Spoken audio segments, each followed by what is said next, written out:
Have you ever noticed how some days your knees feel like they have a mind of their own?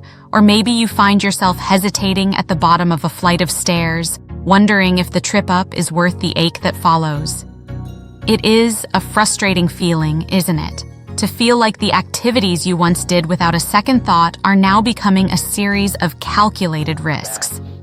What if I told you that it is not just the passage of time that is causing this, but rather 5 very common movements you are likely making every single day that are putting an invisible, heavy tax on your arthritic joints? In this video, we are going to dive deep into these hidden culprits, movements that most of us think are completely normal, but are actually accelerating the wear and tear on your body. And most importantly, I am going to show you exactly how to adjust them so you can reclaim your mobility and live with much less pain. It is so easy to fall into the trap of thinking that joint pain is just an inevitable part of the aging process, like gray hair or needing reading glasses. We often tell ourselves that we just have to live with it, but that is not the whole truth. While it is true that our joints change as the years go by, the way we use them can either act as a soothing balm or a source of constant irritation. Many of us are unknowingly performing daily habits that act like sandpaper on our cartilage, grinding down the very cushions that keep us moving smoothly. But here is the good news. It is not too late to make a change. Growing older does not mean giving up. It means using smarter strategies.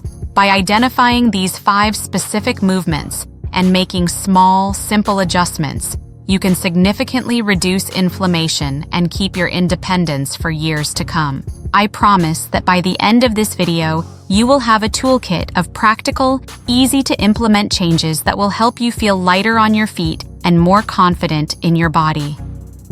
Before we jump into our first point, if you care about staying healthy and independent as you age, please consider subscribing to our channel and turning on notifications. We share the kind of senior health tips that often get overlooked in a standard doctor's visit, and we want to make sure you have every advantage possible. Also, I would love to know who I am talking to today. Are you watching from the United States, the United Kingdom, Canada, or somewhere else in our wonderful global community? Drop a comment below with where you are from. I am always so curious to see how far our senior health family reaches. Let us start with the first movement that is likely straining your joints more than you realize, and that is the way you get in and out of low, soft furniture. Think about that deep, plush sofa in your living room, or that low, easy chair that feels so comfortable once you are finally in it. The problem arises when you try to stand up. When we sit in a seat that is too low, our knees and hips have to flex beyond a 90-degree angle. This puts a massive amount of mechanical stress on the kneecap, or what doctors call the patellofemoral joint. When you try to push yourself up from such a deep position, you are asking your quadriceps muscles to generate an enormous amount of force while the joint is in its most vulnerable, compressed state. It is like trying to start a car in 5th gear. It puts a huge strain on the engine. For someone with arthritis, this repetitive heavy loading can lead to sharp pain and increased swelling. Science tells us that the force on your knees can be up to 7 times your body weight when rising from a deep squatting position. Imagine that pressure on your cartilage every single time you stand up to get a glass of water. To make it worse, many of us tend to lean forward and pull ourselves up using our arms, which can also strain the shoulders and wrists. Instead of struggling with those low chairs, try the power of the lift. A simple fix is to use furniture risers or choose chairs with firm cushions that keep your hips slightly higher than your knees. When you do stand up, try to keep your weight in your heels and use your leg muscles rather than your back.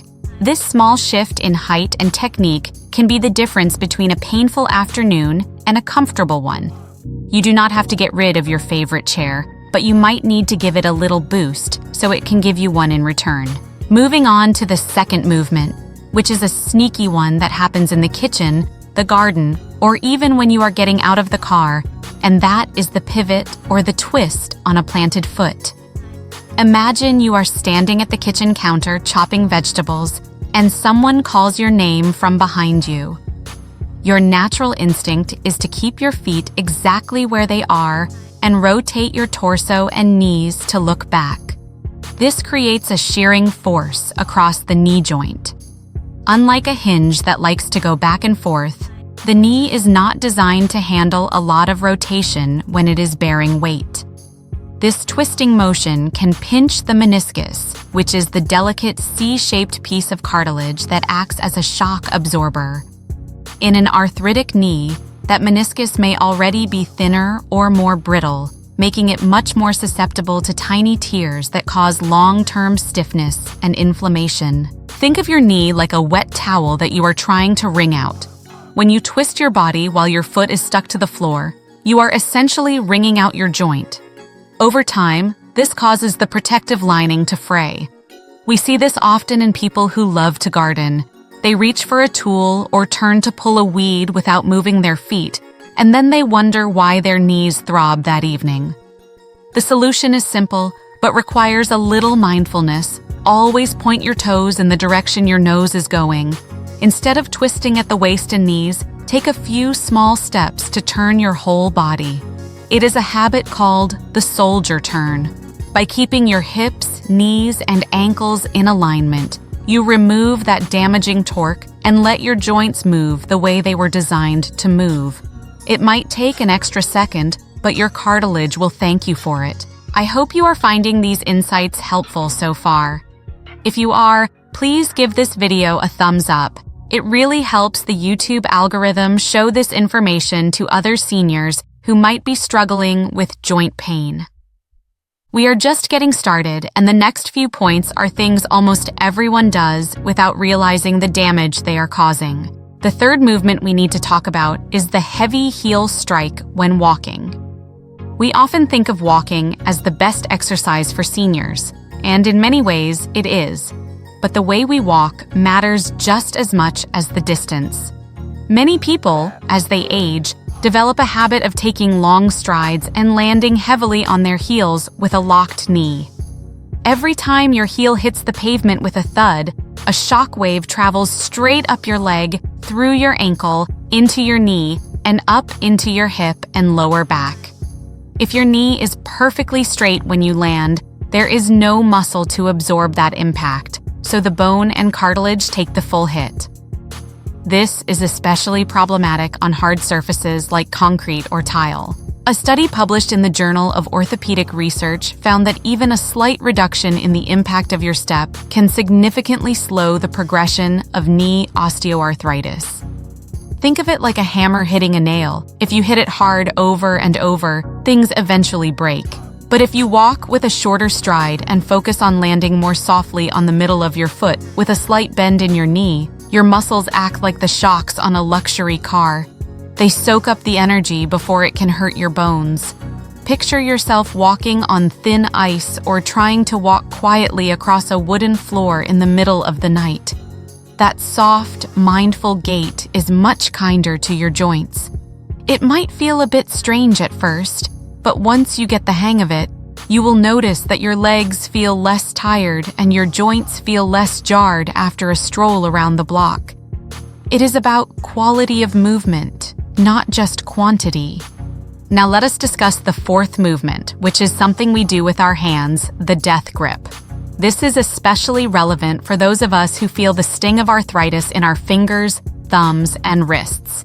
We often find ourselves gripping things far tighter than necessary, whether it is a steering wheel while driving, a heavy frying pan, or even a pen when writing a letter.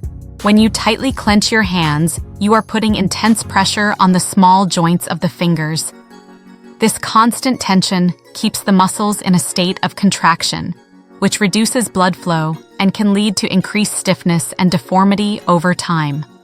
I once worked with a gentleman named George who loved to drive, but he found that after 20 minutes, his hands were so cramped he could barely let go of the wheel. He realized he was gripping the wheel as if his life depended on it, which was actually making his arthritis flare up.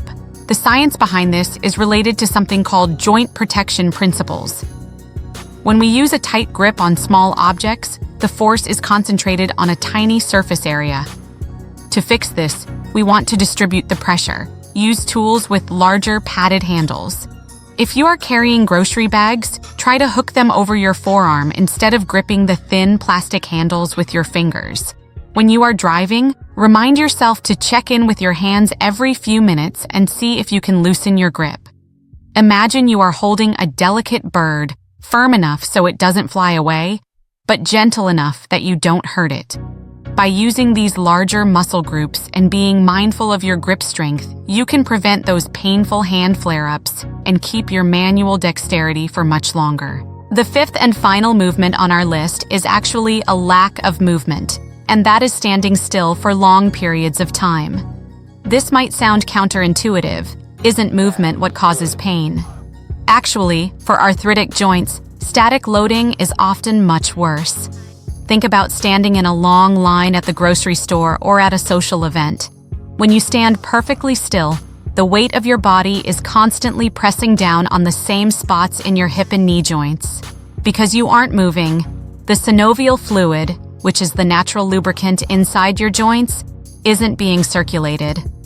I like to describe synovial fluid as the WD-40 of the human body. It only works when the parts are moving.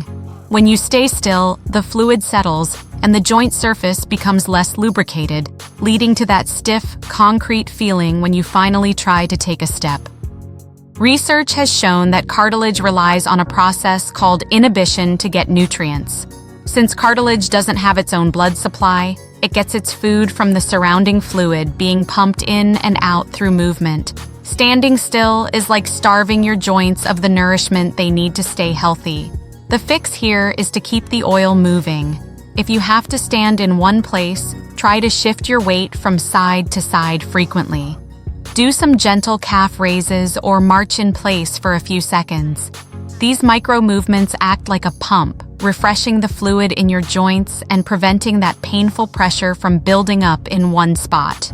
Remember, motion is lotion. Even small movements can make a massive difference in how you feel at the end of the day. It might feel a bit unsettling to learn that these everyday actions are causing harm, but please remember that knowledge is power. Now that you know these secrets, you can make simple changes to protect your health starting right now. You do not need to overhaul your entire life overnight. Even just choosing a higher chair today or being a bit more mindful of how you turn in the kitchen can spare your joints a significant amount of pain. Imagine 6 months from now, waking up and feeling like you can just glide out of bed. Imagine walking up your porch steps with ease and having the energy to play with your grandkids or spend the afternoon in the garden without paying for it the next day. That is the power of these small, smart tweaks. To recap what we have covered today, we want to avoid deep seating that forces us to strain when standing.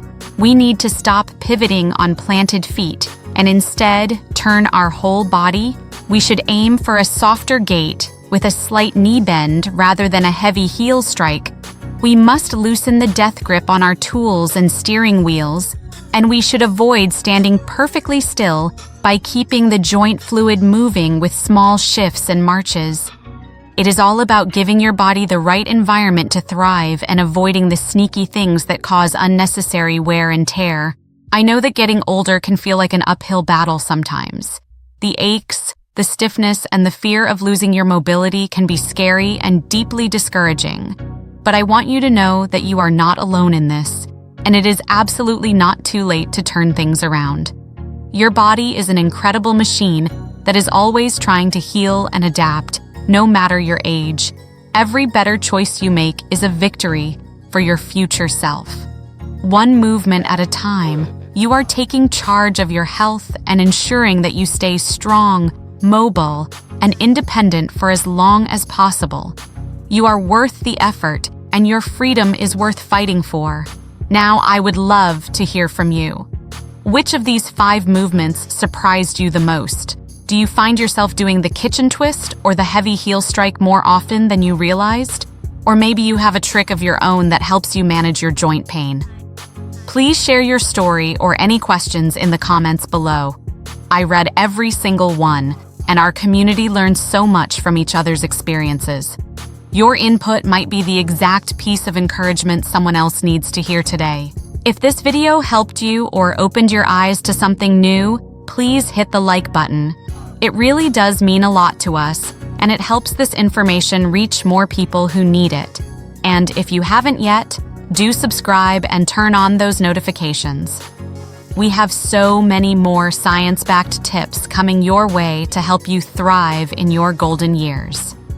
If you are still with me and you are determined to stay strong and take control of your joint health, type A1 in the comments to show your commitment. Your voice matters here, and we are so glad to have you in our community. Stay strong, stay healthy, and remember that every small step you take for your health today leads to a giant stride in your freedom tomorrow. For more information on how to keep your legs and joints strong as you age, you might want to watch our next video on the best anti-inflammatory foods for seniors. I will see you there.